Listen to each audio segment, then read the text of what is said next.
Thanks, Hannah. One Savannah man showed extraordinary bravery this year by volunteering to join the Ukrainian army in the war with Russia. Though he was injured severely in the fighting, he hasn't lost his positive spirit. We have the story. Let's take a look. Ended up in some mines, and obviously I got hit. Um, and then after that, there was just a bombardment of explosions and machine gun fire. Brian Harlow told me about what can only be described as an agonizing experience. Harlow is a U.S. Army veteran who served in Iraq, but he recently volunteered to put himself back in a war zone, this time in Ukraine.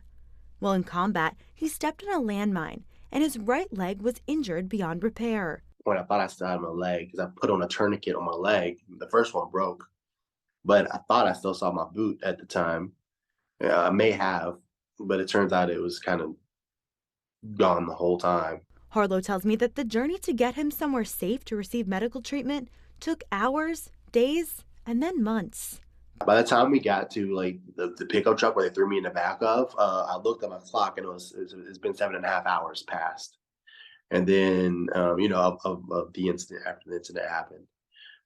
So eventually, when we finally took off, we had to speed off too because the Russians they zeroed in on the truck and they were trying to hit the truck on the way out. Harlow says he eventually made it to a hospital in Dnipro, Ukraine, but he had to be evacuated shortly after. While I was at Dnipro, they got attacked by a bunch of rockets like on like the third day.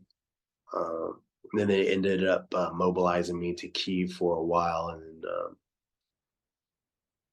and one like led to another, and I'm here in Germany now.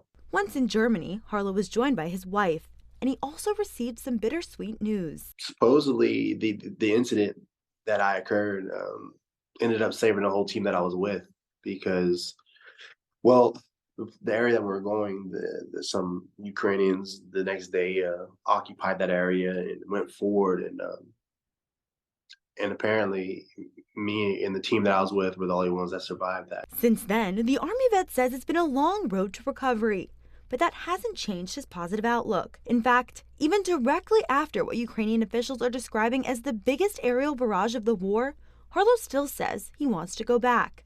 His motivation, he tells me, lies with his son.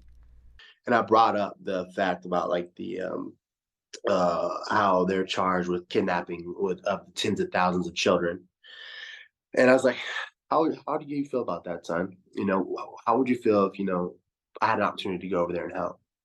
And he was like, well, if it was me and, somebody took me, I would like to think that somebody like you would come and help me. And then I was like, all right, I got you, buddy.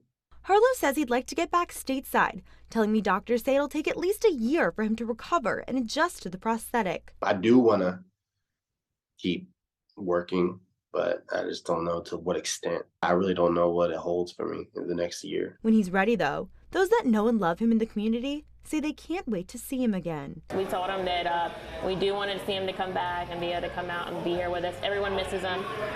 He had a very good, crowd that would come and see him. So yeah, we do want to see him back. You can follow along with Brian's recovery on his social media accounts, and his family has set up a GoFundMe page to offset some of their expenses during that recovery. You can find the link to that on our website, WSAV.com.